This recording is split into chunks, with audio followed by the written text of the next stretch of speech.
ये कहानी शुरू होती है 2 मार्च 2030 एक धूप भरी सुबह लुओ सिटी की एक बिजी स्ट्रीट पर। एक ऑफिस के अंदर एक भारी आवाज एक यंग लड़के से पूछती है कि इतनी बड़ी रकम उधार लेने का बोझ समझता भी है या नहीं। एक आदमी सिगरेट जलाता है, धुआं छोड़ता हुआ। ये है जैंग यांग, ओशन गैंग का बॉस और एक अंडरग्राउंड बैंकर। वो अपने क्लाइंट को वार्न करता है कि उसके इंटरेस्ट रेट्स बहुत ज्यादा है। उसके सामने बैठा हुआ एक डरा हुआ सा यंग लड़का ब्लू हुडी पहने हकलाते हुए कहता है कि वो हाई इंटरेस्ट देने को तैयार है, बस लोन मिल जाए। जैंग यांग आगे झुकता है, उसकी प्रेजेंस बिल्कुल शिकारी जैसी हो जाती है। वो सीधा बोलता है, 5 मिलियन का लोन, 40% इंटरेस्ट। 6 महीने में 7 मिलियन वापस करने होंगे और तुरंत कोलैटरल चाहिए। नर्वस लड़का अपने घर के पेपर्स कोलैटरल के तौर पर देता है। जैंग यांग डीड को चेक करता है, पर बिल्कुल इम्प्रेस्ड नहीं होता। वो बोलता है कि ये पुरानी प्रॉपर्टी सिर्फ 3-4 मिलियन की होगी। उसकी नज़र में ये लड़का एक इजी टारगेट है। वो क्लियरली मना कर देता है, इस घर के बदले 5 मिलियन पॉसिबल नहीं। लड़का टूट सा जाता है, भीख मांगने लगता है, कम से कम 4 मिलियन दे दो। वो कहता है कि एक फॉर्च्यून टेलर ने बोला है उसकी किस्मत इनसेन है और वो गैम्बलिंग करके पैसा डबल कर लेगा। जैंग यांग समझ जाता है, ये एक बेवकूफ़ गैम्बलिंग एडिक्ट है। आखिरी ऑफर देता है, 3.5 मिलियन, वरना डील कैंसिल। अचानक लड़के का एक्सप्रेशन बदल जाता है, नर्वसनेस गायब, आंखों में अजीब सी एक्साइटमेंट। वो तुरंत हाँ बोल देता है। फाइनल टर्म्स फिक्स होती हैं। 3 महीने में 4.9 मिलियन वापस करना है, वरना घर गया। लड़का अग्री करता है, पर उसकी आंखों में अंधेरा सा आ जाता है। वो जैंग यांग को घूरता है और बोलता है, मेरी एक कंडीशन है। 10 मिनट बाद डील कंप्लीट हो जाती है। एक बड़ा सा थग पोलाइटली उसे बाहर छोड़ देता है। लड़का फोन चेक करता है, 35 लाख युआन का ट्रांसफर कंफर्म होता है। उसी सेकंड उसका डरा हुआ मास्क उतर जाता है। वो हंसी में स्नीयर करता है और सोचता है, लोन शार्क कितना बड़ा डम बैस है। उसके थॉट्स रिवील करते हैं सच। वो ये लोन कभी रीपे नहीं करेगा, क्योंकि 1 महीने में अपोकलिप्स शुरू होने वाला है। उसे अपनी पिछली टाइमलाइन याद आती है। एक मैसिव सोलर फ्लेयर ने अर्थ को हिट किया था। इकोसिस्टम तबाह हो गया, टेम्परेचर 50 डिग्री सेल्सियस तक पहुंच गया। 30 डेज का एक जलता हुआ अपोकलिप्स आया था। दुनिया एक वेस्टलैंड बन चुकी थी, जहां म्यूटेटेड बीस्ट्स इंसानों के लाशें खा रहे थे। ऑफिस में जैंग यांग कॉन्ट्रैक्ट हाथ में पकड़ के खुश होता है। वो सोचता है कि बोरोवर ने क्विक कैश के लिए खुद को बर्बाद कर लिया। वो बोलता है, गैम्बलर्स घर के लायक नहीं होते। उसका असिस्टेंट थोड़ा अनईजी होता है, बोलता है कि घर की वैल्यू 4 मिलियन से ज्यादा है। फिर भी लड़का सिर्फ 3.5 मिलियन पे मान गया, कहीं ट्रैप तो नहीं। जैंग यांग हंसी में उड़ा देता है, बोलता है, गैम्बलिंग एडिक्ट्स अपनी फैमिली भी बेच देते हैं, घर क्या चीज है। वो ऑर्डर देता है कसिनो के थ्रू लड़के को पूरी तरह निचोड़ देने का। शाम के वक्त चैन स्ट्रीट पर चलता हुआ फोन देख रहा था। उसे मजा आ रहा है। लगता है दुनिया में अच्छे लोग अभी भी हैं जो इतना इजीली पैसा दे देते हैं। वो इंटरेस्ट से बिल्कुल नहीं डरता, क्योंकि उसने लो सिटी के हर लोन शार्क से एक ही दिन में लोन ले लिया था। उसकी आंखों में शैतानी चमक आती है। अब पैसा मिल गया है, मैं 1 रुपया भी वापस नहीं करूंगा। उसे फ्यूचर याद आता है जिससे वो बच रहा है। सूखी हुई धरती, मुरझाई हुई वेजिटेशन, कोलैप्स्ड सोसाइटी। उस फ्यूचर में सप्लाई सबसे बड़ी पावर थी।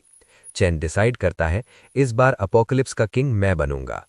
उसे याद आता है कैसे बिलियनर्स और सुपरस्टार्स एक सॉसेज या पानी के लिए भीख मांग रहे थे, जो नहीं मिले गटर में मर गए। प्रेजेंट में चैन कॉन्फिडेंट खड़ा है। रीबर्थ के बाद उसके पास प्रिपरेशन का टाइम है। अचानक पास के शॉप से आवाज आती है। 2 औरतें एक लग्जरी आइसक्रीम ब्रांड श्वेव असासिन के बारे में बात कर रही होती हैं। बोलती हैं, कितनी महंगी है। चैन शॉप को घूरता है। उसे याद आता है कैसे वो एक लड़की ल्यू वांचिंग के लिए ये आइसक्रीम खरीदने को पैसा जोड़ता था। कड़वा सोचता है, कुत्ते को खिलाने से भी बुरा वेस्ट था। वो मेमोरी झटक देता है और काउंटर पे जाके बोलता है, हर फ्लेवर के 10-10 दे दो। शॉप में सब शॉक हो जाते हैं। वेट्रेस पूछती है, सीरियसली, टोटल बिल 20,000 प्लस होगा। एक रूड औरत उसके कपड़ों का मजाक उड़ाती है, बोलती है, अगर ये अफोर्ड कर लेगा तो मैं घुटनों पे बैठ के बो करूंगी। चैन ठंडी नजर से देखता है, सच में? वो औरत गुस्सा करती है, पर चैन कामली फोन दिखाता है। Balance 20 million plus yuan. Waitress कांप जाती है। मैनेजर फे आता है। चैन बोलता है, पूरे शॉप का माल कैलकुलेट करो, आज किसी और के लिए ओपन रहने की जरूरत नहीं। टोटल इन्वेंट्री अराउंड 1 मिलियन होती है। चैन कैजुअली बोलता है, महंगा नहीं है, अपोकलिप्स के लिए आइसक्रीम स्टॉक करनी है। 300,000 एडवांस ट्रांसफर होता है। मैनेजर खुशी से उसे ब्रदर चैन बोलता है। चैन सबको आइसक्रीम ऑफर करता है एक्सेप्ट उस रूड औरत के। वो ठंडी आवाज में बोलता है, मैं अभी भी वेट कर रहा हूं नील करने का। प्रेशर बर्दाश्त नहीं होता, औरत रोती हुई घुटनों पर गिर जाती है। शाम के पार्क में चैन महंगी आइसक्रीम एंजॉय करता है। अचानक उसके हाथ के पास एक ब्लैक वॉइड अपीयर होता है, एक डायमेंशनल स्पेस। वो अपना शॉपिंग बैग उसमें स्टोर कर देता है। उसे रियलाइज होता है ये स्पेस टाइम के बाहर चीजों को फ्रेश रखता है। और सबसे शॉकिंग बात, ये एबिलिटी अपोकलिप्स से पहले ही आ गई। वो मुस्कुराता है, ये पावर उसका बिगेस्ट ट्रम्प कार्ड है। तभी फोन रिंग होता है। Caller ID ल्यू वांचिंग, little fairy. चैन के चेहरे पर डेंजरस स्माइल आ जाती है। पिछली जिंदगी याद आती है, कैसे उसने सब कुछ दिया और अपोकलिप्स के टाइम उसे एक गैंग के हाथ बेच दिया गया। जिंदा खाया गया, पूरी लाश भी नहीं बची। अब रोल रिवर्स हो चुके हैं। होटल रूम में चैन फोन उठाता है और प्यार भरी आवाज में बोलता है, बेब क्या हुआ? उधर ल्यू वांचिंग ड्रामा करती है, नेकलेस खो जाने का बहाना बनाती है। चैन शांति से ट्रैप बिछाता है, बोलता है 10 नए नेकलेस ले दूंगा। क्रिप्टो प्रॉफिट का झूठ बोलता है। वो एक बड़ा इन्वेस्टमेंट प्लान बताता है, बस एक विटनेस चाहिए। उसे 5% कमीशन का लालच देता है। ट्रैप सेट हो चुका है। लुएन किंग बाथरूम से बाहर निकलती है, सिर्फ एक टॉवल पहने हुए। एक बूढ़ा थोड़ा गंजा आदमी इरिटेट होकर कंप्लेन करता है कि उसने इतना टाइम क्यों लगा दिया। तुरंत ही लुएन किंग अपना स्वीट एक्ट शुरू करती है।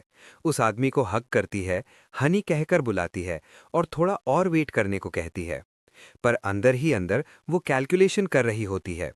इस बूढ़े के साथ एक रात के सिर्फ 5,000 मिलते हैं, जबकि चैन जियाओ सिर्फ एक सिग्नेचर के लिए 50,000 ऑफर कर रहा है। उसे लगता है चैन जियाओ बिल्कुल सेफ है, एक कावर्ड जो कभी उसके साथ स्कैम नहीं करेगा। कॉल खत्म होती है। दूसरी तरफ चैन जियाओ अपने फोन को घूरते हुए खड़ा है। उसकी आंखें लाल हो चुकी हैं, एक्सप्रेशन खौफनाक है। धीरे से वो बोलता है, मैं तेरा इंतजार करूंगा। कुछ वक्त बाद चैन जियाओ एक बड़े रेजिडेंशियल बिल्डिंग के बाहर खड़ा होता है। वो डिसाइड करता है कि ये जगह उसका पर्सनल फोर्ट्रेस बनेगी। कोर्टयार्ड में एक कॉन्ट्रैक्टर के साथ खड़े होके वो बिल्डिंग की तरफ इशारा करता है और स्ट्रिक्ट टोन में बोलता है, 1 महीने के अंदर ये जगह इम्पेनिट्रेबल होनी चाहिए। वो अपनी डिमांड्स गिनाता है। विंडोज के लिए बुलेट प्रूफ ग्लास जिसमें हिडन सिक्योरिटी मैश हो। एक्सटीरियर वॉल्स को 3 मीटर थिक कंक्रीट से रीइंफोर्स किया जाए, जो मैग्नीट्यूड 8 अर्थक्वेक भी झेल सके। कॉन्ट्रैक्टर नर्वस होकर टाइपिंग करता रहता है, पर चैन जियाओ रुकता नहीं। वो एक सेल्फ सस्टेनिंग इकोसिस्टम चाहता है, 72 आवर्स का oxygen backup, water recycling system और ब्लास्ट प्रूफ डोर्स जिसमें बायोमेट्रिक और मैकेनिकल दोनों लॉक्स हों। वो आगे बोलता है, रूफ पर सोलार पैनल्स, गारंटीड पावर के लिए जनरेटर और military grade air filtration system. अंत में समरी देता है, 1 महीने के अंदर ये बिल्डिंग कॉम्बैट रेडी बंकर होनी चाहिए। कॉन्ट्रैक्टर शॉक में रह जाता है। उसे लगता है चैन जियाओ कोई पैरानॉइड डूम्सडे प्रेपर है जो ज्यादा साईफाई मूवीज देख चुका है। चैन जियाओ हेजिटेशन नोटिस करता है और उसके रेज्यूमे का जिक्र करता है, बिलियनर्स के लिए डिफेंस सिस्टम्स बनाने का एक्सपीरियंस। हिचकिचाते हुए कॉन्ट्रैक्टर कहता है कि इतनी यूनिक रिक्वायरमेंट्स का बजट बहुत ज्यादा होगा। तभी उसकी आंखों में लालच चमक उठती है। वो चैन जियाओ को एक और अमीर एक्सेंट्रिक समझ लेता है, पैसा ज्यादा अकल कम। चैन जियाओ उसकी बात काटकर अपना फोन दिखाता है। 1 मिलियन युआन का ट्रांसफर। ये सिर्फ डिपॉजिट है, वो बोलता है। फाइनल पेमेंट का प्राइस तुम डिसाइड करो। कॉन्ट्रैक्टर एक्साइटमेंट से भर जाता है। उसे लगता है जिंदगी का गोल्डन मौका मिल गया है। दोनों एक फर्म हैंडशेक के साथ डील फाइनलाइज करते हैं। कॉन्ट्रैक्टर प्रॉमिस करता है कि बेस्ट मटेरियल्स यूज करके एक इम्प्रेग्नेबल फोर्ट्रेस बनाएगा। पर दोनों के अपने हिडन मोटिव्स होते हैं। कॉन्ट्रैक्टर प्लान कर रहा होता है हर एक पेनी लूटने का, और चैन जियाओ अंदरूनी तौर पर हंस रहा होता है। उसे पता है अपोकलिप्स के बाद ये आदमी फाइनल पेमेंट लेने जिंदा नहीं बचेगा। कंस्ट्रक्शन सेट होने के बाद चैन जियाओ अपनी सर्वाइवल लिस्ट के बारे में सोचता है। मेडिसिन, फूड और एसेंशियल्स, ये सब तो इजी पार्ट है। उसका एक्सप्रेशन सीरियस हो जाता है जब वो असली खतरे के बारे में सोचता है। अपोकलिप्स के बाद ह्यूमन नेचर। उसे पता है मेली वेपन्स काफी नहीं होंगे। सबसे मुश्किल होगा फायर आर्म्स ढूंढना। सड़क पर चलते हुए वो अपना स्मार्टफोन चेक करता है और ब्लैक मार्केट कॉन्टैक्ट को मैसेज करता है, डायरेक्ट सोर्स और डिस्क्रीट चैनल्स के बारे में। रिप्लाई तुरंत आता है, आज रात 8 बजे इस एड्रेस पर मिलो, लेट मत होना। शाम को चेन जियाओ लोकेशन पर पहुंचता है। उसे अजीब लगता है कि इल्लीगल डील इतनी क्राउडेड पुरानी रेजिडेंशियल एरिया में सेट की गई है। तभी अचानक भागते हुए फुटस्टेप्स सुनाई देते हैं। एक यंग लड़की भागती हुई सामने आती है। पीछे से 3 गुंडे उसका पीछा कर रहे होते हैं, गालियां चिल्ला रहे होते हैं। लड़की बिल्कुल डेस्परेट लग रही होती है। भागते भागते वो सीधा चेन जियाओ से टकरा जाती है। गुंडे पहुंचकर दोनों को घेर लेते हैं। लीडर गुस्से में चिल्लाता है कि उसने उनके एरिया में चीट किया है और पूछता है क्या उसे मरने का शौक है। कांपते हुए लड़की चेन जियाओ का हाथ पकड़ लेती है और मदद की भीख मांगती है। चेन जियाओ उसका चेहरा देखकर फ्रीज हो जाता है। वो उसे पहचान लेता है, ली यूयू। उसके दिमाग में सवाल उठता है, ये इतनी डेंजरस जगह पर क्या कर रही है। स्ट्रीट पर टेंशन बढ़ने लगती है। 3 गुंडे ली यूयू को घेर चुके होते हैं। एक चेन जियाओ को दूर रहने की वार्निंग देता है, जबकि दूसरा ली यूयू को जोर से पकड़ लेता है। सिचुएशन तब और बिगड़ जाती है जब एक गुंडा उसके बाल खींचकर उसका सर पीछे झटकता है। ली यूयू दर्द से चिल्लाती है। चेन जियाओ उसकी तरफ फोकस्ड नज़र से देखता है और धीरे से उसका नाम लेता है। उसे स्कूल डेज याद आते हैं। एक ब्राइट चश्मे वाली लड़की जिसे सब लोग जीनियस गॉडेस कहते थे। प्रेजेंट में वापस आते हुए चेन जियाओ कॉन्फ्रंटेशन सुनता है। स्लिक हेड लीडर ली यूयू के बाल और जोर से खींचता है और चिल्लाता है, पैसा दो वरना यहां से जिंदा नहीं जाओगी। मोहक वाला गुंडा हंसी के साथ बोलता है, अगर कैश नहीं है तो अपने बॉडी से पेमेंट कर दो।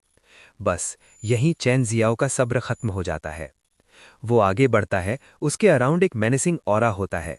ठंडे टोन में बोलता है, उसे छोड़ दो। सब लोग कंफ्यूज हो जाते हैं, ये कौन है जो बीच में आ रहा है। गुस्से में एक गुंडा चेन जियाओ पर अटैक करता है। हीरो बनने के लिए गाली देता हुआ बड़ा पंच मारता है। चेन जियाओ बिल्कुल काम रहता है। उसकी आंखें लाल चमक रही होती हैं। वो आसानी से पंच डॉज कर लेता है। अगला पल चेन जियाओ उसका व्रिस्ट पकड़ लेता है, आयन ग्रिप में। गुंडा चीखता है जब उसकी हड्डी क्रश होती है। बिना रुके वो उसके चेहरे पर एक भयानक पंच मारता है। आदमी हवा में उड़ता हुआ एली के डेब्रीज में जा गिरता है। तभी चेन जियाओ के आंखों के सामने एक सिस्टम विंडो अपीयर होती है। नेगेटिव इमोशंस, फियर और रेज डिटेक्ट होते हैं। सिस्टम कंफर्म करता है, negative emotion harvesting system activated. Chen Jiao shock हो जाता है। उसे एहसास होता है इस लाइफ में उसने सिस्टम अवेकन कर लिया है, जो उसके पिछले जन्म में नहीं था। इसी बीच गैंग लीडर ली यूयू को पकड़कर उसकी शर्ट फाड़ देता है। वो चिल्लाता है अगर चेन जियाओ ने एक और कदम बढ़ाया तो वो उसे मार देगा। अचानक ऊपर से एक ब्रिक गिरती है, सीधा लीडर के फेस पर लगती है। वो तुरंत बेहोश हो जाता है। 2 बचे हुए गुंडे शॉक में रह जाते हैं। एक फ्लोरल शर्ट पहने आदमी छत से जंप करके कॉन्फिडेंटली नीचे आता है। वो गुंडों का मजाक उड़ाता है डिफेंसलेस लड़की को बुली करने पर।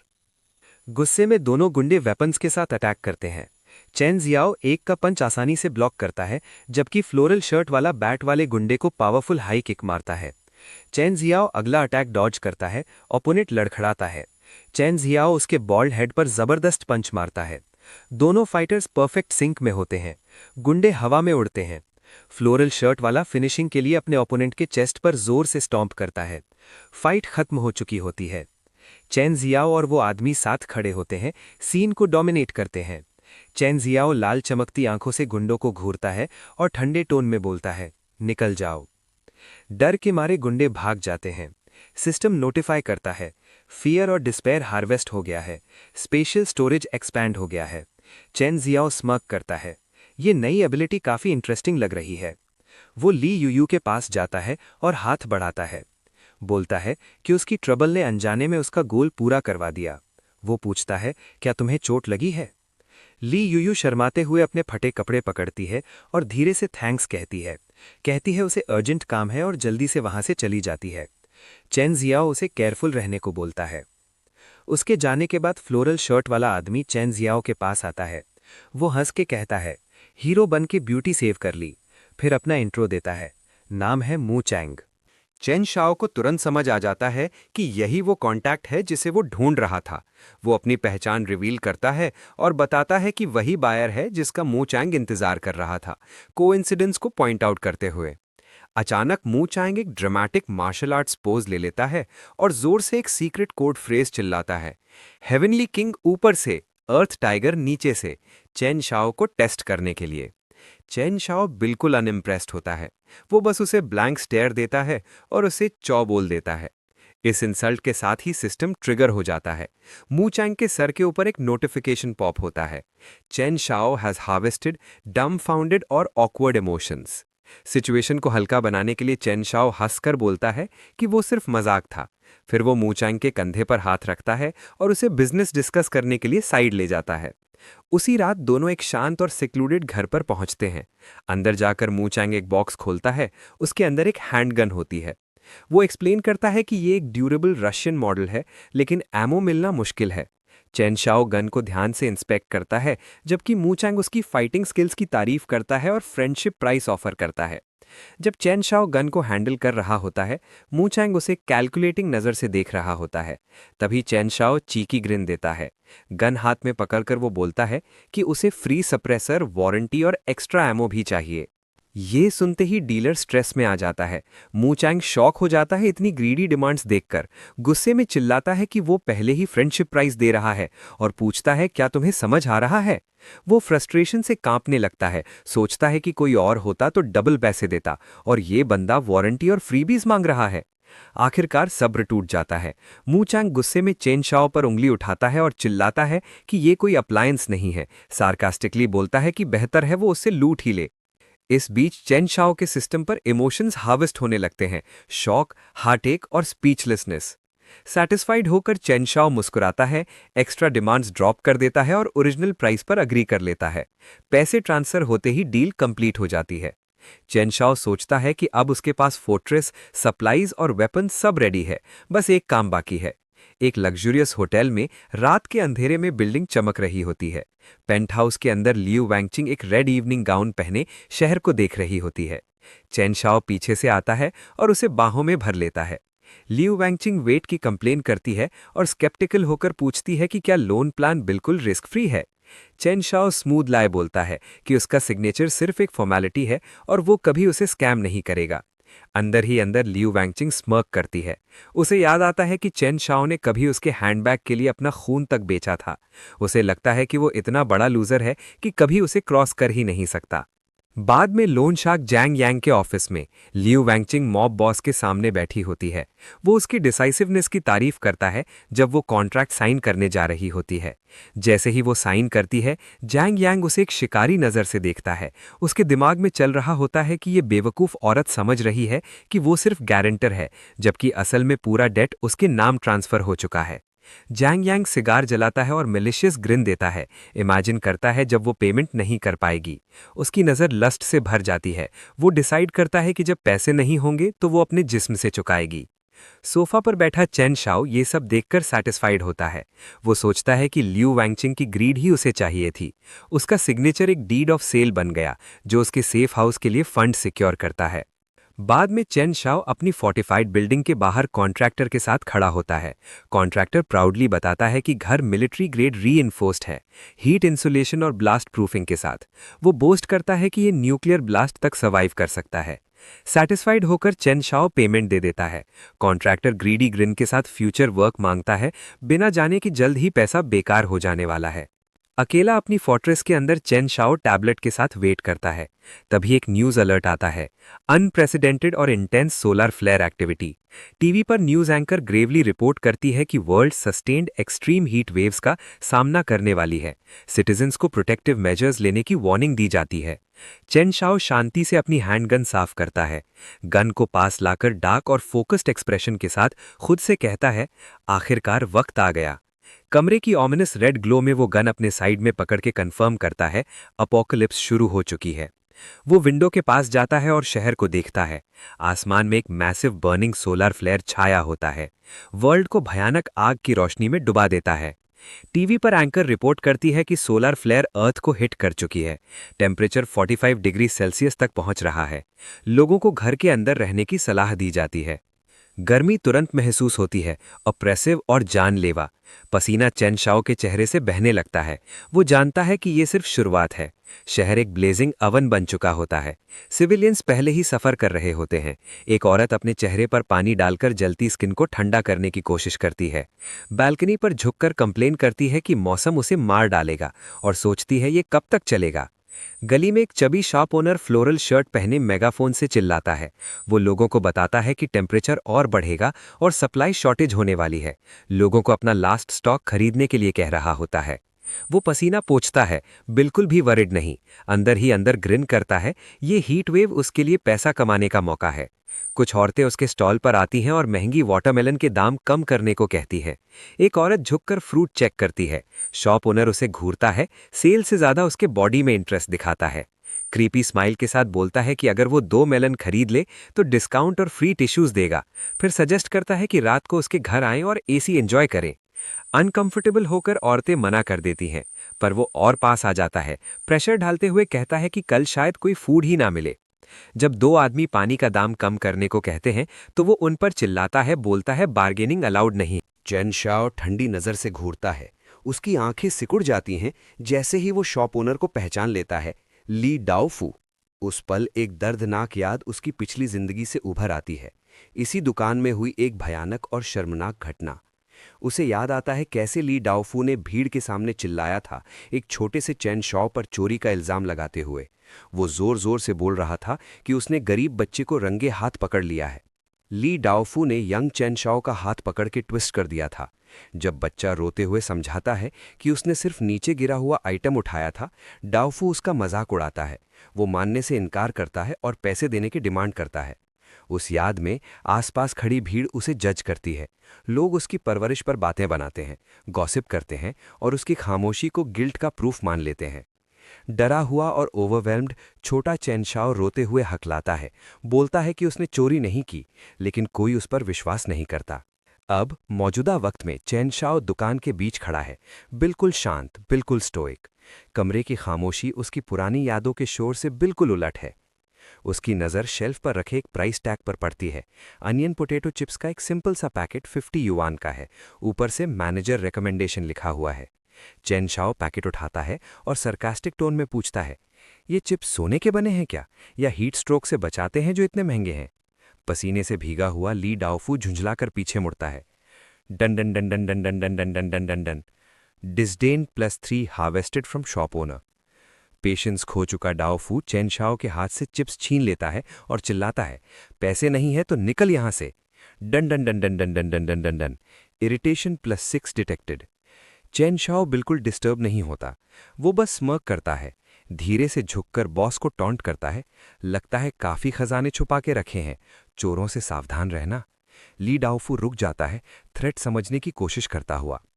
अगले ही पल वो गुस्से से फट पड़ता है, उंगली दिखाकर चिल्लाता है, तू होता कौन है मुझे कर्स करने वाला? क्या गर्मी ने तेरा दिमाग खराब कर दिया है? चेन शाओ शांत ही रहता है। ठंडे स्वर में पूछता है, क्या तुम्हें लेटली नींद नहीं आती? रात को ज्यादा पसीना, घुटनों में कमजोरी? ली डाओफू एकदम से शॉक्ड हो जाता है। उसका गुस्सा धीरे धीरे पिघल जाता है। हिचकिचाकर मान लेता है कि हाँ, ऐसा हो रहा है। वो घबरा जाता है और बोलता है कि शायद वेयरहाउस की बैड फेंगशुई उसकी प्रॉब्लम्स की वजह है। चेन शाओ पास आता है और अचानक शॉपकीपर का चेहरा पकड़ लेता है। गंभीर आवाज में बोलता है, ली डाओफू, तुम्हारा यिन तांग काला पड़ चुका है, बहुत बुरा शगुन है। स्लैप! अचानक से चेन शाओ जोर से थप्पड़ मार देता है। डाओफू घूम जाता है, आंखें घूमी हुई। चेन शाओ अपनी ठोड़ी रगड़ता है और कैजुअली बोलता है, डेफिशिएंसी है। गुस्से से पागल हो चुका डाओफू संभल कर चेन शाओ को लात मारने की कोशिश करता है। चिल्लाता है, तेरी पूरी फैमिली डेफिशिएंट है। चेन शाओ आसानी से अटैक डॉज कर लेता है। जब डाओफू गुस्से से फूंक रहा होता है, चेन शाओ कैजुअली एक लॉलीपॉप उठाता है और मॉकिंगली कहता है, अपनी सेहत का ध्यान रखना, ज्यादा गुस्सा अच्छा नहीं होता। बाहर जाते हुए वो एक सिक्का हवा में उछालकर ठंडी आवाज में बोलता है, सावधान नहीं रहे तो जल्दी मर भी सकते हो। सिक्का जमीन पर गिरता है। Clang. Red. System glows red. Anger +20 harvested from Li Daofu. Li Daofu वहीं खड़ा कांप रहा होता है, गुस्से से भरा हुआ। कुछ घंटे बाद अंधेरी सुपरमार्केट के एंट्रेंस के पास से काली बिल्ली भागकर निकल जाती है। चैनशाओ ग्लास डोर्स के सामने खड़ा अपनी पिछली जिंदगी के बारे में सोच रहा होता है। उसे याद आता है कैसे वो पहले अपना गुस्सा पी जाता था जब लोग उसे बुली करते थे। इस जिंदगी में वो कसम खाता है सब कुछ ब्याज के साथ वापस लेगा। उसके चेहरे पर एक सिनिस्टर स्माइल आ जाती है जब वो अपना सिस्टम चेक करता है। लफू से हार्वेस्ट की गई इमोशंस बिल्कुल काफ़ी है। चैनशाओ तुरंत एक्शन लेता है। नेगेटिव इमोशंस का यूज़ करके वो अपनी एबिलिटी अपग्रेड करता है। स्पेशल स्टोरेज 200 क्यूबिक मीटर्स और एक्सपैंड हो जाता है। वो हाथ उठाता है, उसकी हथेली में एक घूमता हुआ काला वॉइड उभर आता है, जैसे सब कुछ निगल लेने के लिए तैयार हो। उसके होठों पर एक कॉन्फिडेंट स्माइल है, बदला शुरू हो चुका है। अगली सुबह दुकान के बाहर पक्षी शांति से चहचहा रहे थे। पिछली रात के इंसिडेंट से अभी तक हिला हुआ ली डाओफू अपनी शॉप की तरफ बढ़ता है, बिल्कुल अनजान कि क्या होने वाला है। पास के झाड़ियों में चैनशाओ चुपचाप देख रहा होता है। अचानक डाओफू जम जाता है। ग्लास डोर्स के अंदर देखकर उसका मुंह खुला का खुला रह जाता है। वो लड़खड़ाते हुए अंदर जाता है और बीच में खड़ा हो जाता है। सच्चाई उस पर टूट पड़ती है। जहां पहले महंगी चीजों से भरी शेल्फ्स थीं, अब वहां सिर्फ खाली मेटल रैक्स हैं, एक भी आइटम नहीं। ली डाओफू का चेहरा गुस्से से काला पड़ जाता है। उसका दिमाग घूमने लगता है। माल गया कहाँ? आखिरकार वो अपना सर पकड़कर चीखने लगता है। कौन लूट के ले गया? दूर अपने सेफ हाउस में चैनशाओ लाइव वीडियो फीड पर ली डाओफू का ब्रेकडाउन देख रहा होता है। Dun dun dun dun dun dun dun dun dun dun dun. Negative emotions generated 66 points. चैनशाओ शांति से ठंडी सोडा की सिप लेता है। उसके चेहरे पर सैटिस्फैक्शन भरी मुस्कान है। अपने दुश्मन को टूटते देखकर वो अपना छोटा सा लेकिन मीठा बदला एंजॉय करता है। वेयरहाउस के अंदर ली फू पैनिक में चीखने लगता है। पूछता है कि रात रात भर उसका पूरा स्टॉक कौन चुरा ले गया। प्रेशर और गुस्से के बोझ से वो घुटनों पर गिर जाता है, फ्रस्ट्रेशन में चिल्लाता हुआ। बाहर खड़े कस्टमर्स कंफ्यूज हो जाते हैं। कुछ लोग सोचते हैं कि सुपरमार्केट सच में खाली है या ली ताफू जानबूझकर ड्रामा कर रहा है ताकि बाद में प्राइसेस बढ़ा सके। दो औरतें आपस में बात करती हैं कि कल रात वेयरहाउस में एक डार्क शैडो उड़ता हुआ देखा गया था। ये सुनकर ली ताफू का चेहरा सफेद पड़ जाता है। उसे लगता है शायद उसकी दुकान हॉन्टेड है। तभी एक इनविजिबल सिस्टम इंटरफेस अपीयर होता है जो क्राउड से आ रही नेगेटिव इमोशंस को काउंट कर रहा होता है। दूर से छेनिया पटेटो चिप्स खाते हुए ये सब देख रहा होता है, चेहरे पर सैटिस्फाइड स्माइल के साथ, जब सिस्टम लियाफू के स्टेबल इमोशनल आउटपुट को ऑब्जर्व करता है। साथ ही चैनशाओ भी स्नैक्स खा रहा होता है, लेकिन अचानक उसका एक्सप्रेशन डार्क हो जाता है। उसकी आंखें लाल चमक उठती हैं। वो डिसाइड करता है कि थोड़ा और आग लगाई जाए ताकि और इमोशंस हार्वेस्ट किए जा सकें। वो जानबूझकर ली दाफू के पास से गुजरता है और जोर से बोलता है कि चिप्स कितनी अच्छी स्मेल कर रही हैं, ताकि सबका ध्यान उस पर जाए। लिया फू की नज़र चैन शॉ के हाथ में पकड़े चिप्स पर पड़ती है और उसे शॉक लगता है क्योंकि पैकेजिंग बिल्कुल उसके मिसिंग स्टॉक जैसी होती है। शॉक धीरे धीरे रेज में बदल जाता है। उसे लगता है चैन शॉ उसका चुराया हुआ माल खा रहा है। छेनिया बैग उठाकर मॉक करता है, पूछता है, क्या ये चिप्स सोने के बने हैं जो इतने महंगे बेच रहे हो? फिर ताना मारता है कि जब कोई ट्रेजर को होर्ड करता है तो चोर आ ही जाते हैं। गुस्से में लियाफू उसका हाथ झटक देता है। अब पूरी तरह भड़क चुका लियाफू चैन शॉ का रिस्ट पकड़ लेता है, चीख कर पूछता है कि स्नैक्स कहाँ से लाए और उस पर चोरी का इल्जाम लगा देता है। चैन शॉ पहले तो शौक का नाटक करता है, फिर शांत आवाज में पूछता है, कोई प्रूफ है तुम्हारे पास? स्मर्क करते हुए चेनिया वॉर्न करता है कि बिना सबूत के झूठा इल्जाम लगाना महंगा पड़ सकता है। वो खाली सुपरमार्केट की सफाई का मजाक उड़ाता है और इंसल्ट करते हुए बचे हुए चिप्स ऑफर कर देता है। डेस्परेट होकर लीताफू डिसाइड करता है चैन शॉ को स्केप गोट बनाने का। वो उसे जोर जोर से हिलाता है, बोलता है कि कल प्राइसेस पर कंप्लेन किया था इसलिए वही चोर है। सिस्टम शॉप ओनर के एंगर स्पाइक को रजिस्टर करता है। चैन शॉ क्राउड की तरफ मुड़कर पूछता है, क्या चिप्स सिर्फ इसी दुकान में मिलती हैं? वो बोलता है कि ओनर एक इनोसेंट कस्टमर को फ्रेम कर रहा है। ऑन लुकर्स अग्री करते हैं कि चिप्स तो हर जगह मिलती हैं। लियाफू पसीने में भीग जाता है, कंफ्यूज्ड कि जो बंदा अभी तक विम्प लग रहा था वो इतना कॉन्फिडेंट कैसे हो गया। तब चैन शॉ एक बेड प्रपोज करता है। अगर स्टोलन आइटम्स उसके घर से मिल जाएं तो वो 10 गुना पैसा देगा, वरना लाफू को अपना बैकअप जनरेटर देना पड़ेगा। ब्लाइंड रेज में लियाफू बेट एक्सेप्ट कर लेता है। चैन शॉ के बिल्कुल पास आकर धमकी देता है कि उसे एक्सपोज करेगा। क्राउड के साथ सब चेन शॉ के घर पहुंचते हैं। अंदर जाते ही लियाफू शॉक में आ जाता है। घर बहुत लग्जूरियस होता है, महंगा डेकोर, क्रिस्टल शैंडलियर और वार्डरोब फुल हाई एंड कपड़ों से भरी हुई।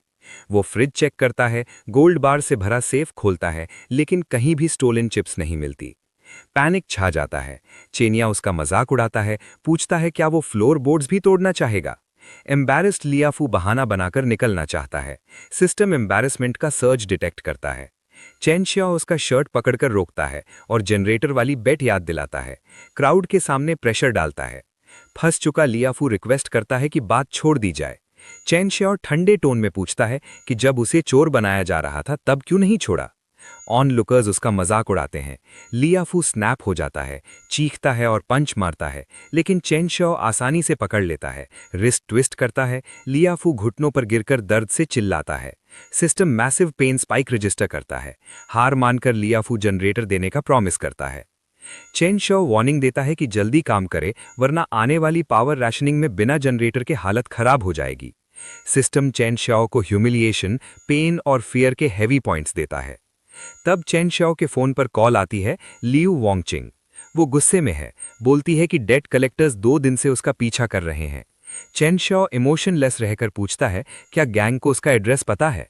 वो बताती है कि बैक रोड्स लिए थे, एड्रेस नहीं पता।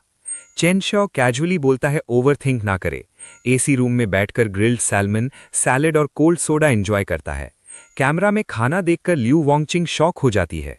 स्केर्सिटी के टाइम इतना फ्रेश फूड देखकर उसका टोन बदल जाता है। Chen Shao cold drink sip करता है, उसके सामने सैल्मन का बाइट लेता है। लियू वोंगचिंग भूख से तड़प जाती है।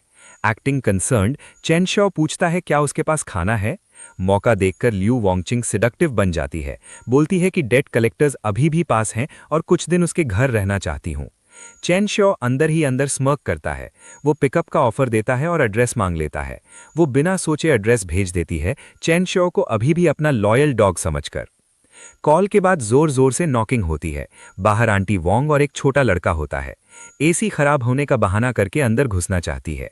चेन शॉ उसे धक्का देकर बाहर करता है और पास्ट का सीन याद दिलाता है, जब उसकी मां के साथ बॉटल्स उठाते वक्त आंटी वोंग ने उन्हें बेगर्स कहकर भगा दिया था। प्रेजेंट में आंटी वोंग गुस्से में चिल्लाती है, बोलती है पुरानी बात भूल जाओ। चेन शॉ सार्कास्टिकली बोलता है कंपैशन नहीं है पर एसी जरूर है, और दरवाजा बंद कर देता है। बाहर आंटी वोंग गालियां देती है, उसके पेरेंट्स की मौत पर भी बोलती है। उसका गुस्सा सिस्टम के एंगर स्पाइक को ट्रिगर करता है। अंदर अंधेरा था। चेन शॉ चुपचाप खड़ा था, चेहरे पर बिल्कुल इमोशन नहीं। बाहर हो रही गाली गलौज को वो इग्नोर करता है। वो डेस्क के पास जाकर फोन का सिम कार्ड चेंज करता है ताकि उसकी आइडेंटिटी ट्रेस ना हो सके। कंप्यूटर के सामने बैठकर वो एक कॉन्टैक्ट डायल करता है, धाई गैंग। शांत आवाज में चेन शॉ उन्हें बताता है कि उसके पास लियू वोंगचिंग का एग्जैक्ट एड्रेस है। वो लोकेशन भेज देता है और खास तौर पर बोलता है कि वो अकेली रहती है, ढूंढना मुश्किल नहीं होगा। सब सेट करके वो अपने बालकनी में जाता है। नीचे शहर अंधेरे में डूबा होता है। वो हल्की मुस्कान के साथ लियू वोंगचिंग का नाम लेता है और कहता है शो शुरू होने वाला है।